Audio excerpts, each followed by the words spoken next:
Genesis chapter 44. Now Joseph gave these instructions to the steward of his house.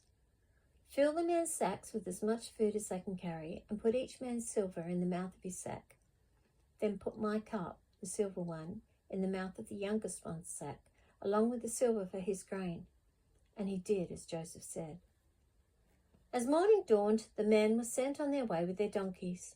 They had not gone far from the city when Joseph said to his steward, Go after those men at once, and when you catch up with them, say to them, Why have you repaid good with evil?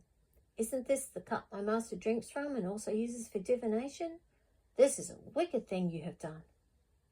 When he caught up with them, he repeated these words to them, but they said to him, Why does my lord say such things? Far be it from your servants to do anything like that. We even brought back to you from the land of Canaan the silver we found inside the mouths of our sacks. So why would we steal silver or gold from your master's house? If any of your servants is found to have it, he will die, and the rest of us will become my lord's slaves. Very well then, he said, let it be as you say. Whoever is found to have it will become my slave. The rest of you will be free from blame. Each of them quickly lowered his sack to the ground and opened it. Then the steward proceeded to search, beginning with the oldest and ending with the youngest. And the cup was found in Benjamin's sack. At this they tore their clothes. Then they all loaded their donkeys and returned to the city.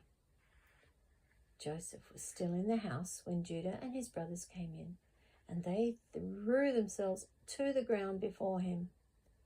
Joseph said to them, What is this you have done? Don't you know that a man like me can find things out by divination? What can we say, my lord? Judah replied. What can we say? How can we prove our innocence? God has uncovered your servant's guilt. We are now my lord's slaves, we ourselves and the one who was found to have the cup. But Joseph said, Far be it from me to do such a thing. Only the man who is found to have the cup will become my slave. The rest of you, go back to your father in peace. Then Judah went up to him and said, Please, my lord, let your servant speak a word to my lord. Do not be angry with your servant, though you are equal to Pharaoh himself. My lord asked his servants, Do you have a father or a brother? And we answered, We have an aged father, and there is a young son born to him in his old age. His brother is dead, and he is the only one of his mother's sons left, and his father loves him. Then you said to your servants, Bring him down to me so I can see him for myself. And we said to my lord, The boy cannot leave his father. If he leaves him, his father will die. But you told your servants, Unless your youngest brother comes down with you, you will not see my face again. When we went back to your servant, my father, we told him what my lord had said. Then our father said, Go back and buy a little more food. But we said, We cannot go down. Only if our youngest brother is with us will we go. We cannot see the man's face unless our youngest brother is with us. Your servant, my father, said to us, You know that my wife bore me 2 sons. One of them went away from me, and I said, He has surely been torn to pieces, and have not seen him since. And if you take this one from me too, and harm comes to him, you will bring my grey head down to the grave in misery.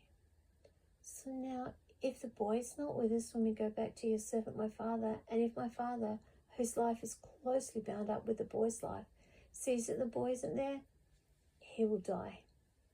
Your servants will bring the grey head of our father down to the grave in sorrow. Your servant guaranteed the boy's safety to my father. I said, If I do not bring him back to you, I will bear the blame before you, my father, all my life. Now then, please let your servant remain here as my lord's slave in place of the boy, and let the boy return with his brothers. How can I go back to my father if the boy is not with me? No, do not let me see the misery that would come upon my father.